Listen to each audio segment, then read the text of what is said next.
ಮಂಗಳೂರಿನ clock tower ಬಳಿ ಅಗ್ನಿ ಅವಘಡ ಸಂಭವಿಸಿಬಿಟ್ಟಿದೆ. ಬಟ್ಟೆ ಮತ್ತು ಗುಜರಿ ಅಂಗಡಿಗೆ ಹೊತ್ಕೊಂಡಿದ್ದ ಬೆಂಕಿ ಸಂಪೂರ್ಣವಾಗಿ ಬೆಂಕಿಗೆ ಆಹುತಿ ಆಗಿಬಿಟ್ಟಿದೆ. ಮಳಿಗೆಗಳು ಬೆಂಕಿಯನ್ನು ನಂದಿಸೋಕೆ ಅಗ್ನಿಶಾಮಕ ಸಿಬ್ಬಂದಿ ಹರಸಾಹಸವನ್ನ ಪಡಬೇಕಾದಂತ ಪರಿಸ್ಥಿತಿ ನಿರ್ಮಾಣ ಆಗಿದೆ.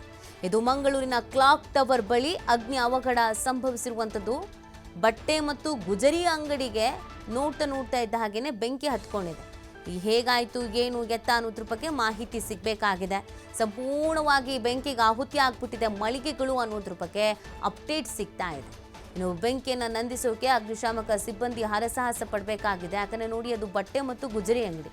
ಸಹಜವಾಗಿ ಸ್ವಲ್ಪ ಒಂದು ಚಿಕ್ಕ ಕಿಡಿ ಹೊತ್ಕೊಂಡ್ರೂ ಅದನ್ನು ಕಂಟ್ರೋಲ್ ಮಾಡೋದು ಕಷ್ಟ ಆಗುತ್ತೆ. ಈಗ ಧಗನೆ ಹೊತ್ತಿ ಉರಿದುಬಿಟ್ಟಿದೆ.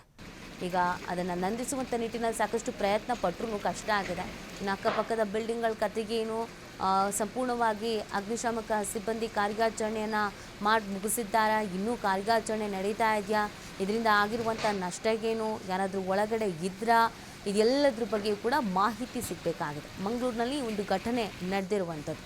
ಎಷ್ಟರ ಮಟ್ಟಿಗೆ ಬೆಂಕಿ ಹೊತ್ತು ಉರಿತಾ ಇದೆ ಅನ್ನೋದನ್ನು ನೀವು ಗಮನಿಸ್ತಾ ಇರ್ಬೋದು. ಇದು ಬಟ್ಟೆ ಮತ್ತು ಗುಜರಿ ಅಂಗಡಿ ಆಗಿದ್ದಂಥ ಹಿನ್ನೆಲೆಯಲ್ಲಿ ಸಹಜವಾಗಿ ಬೆಂಕಿ ಸಾಕಷ್ಟು ತೀವ್ರತೆಯಲ್ಲಿ ಪ್ರಮಾಣದಲ್ಲಿ ಹೊತ್ತಿ ಉರಿತಾ ಇರೋದನ್ನು ನೀವು ನೋಡ್ತಾ ಇದ್ದೀರಾ.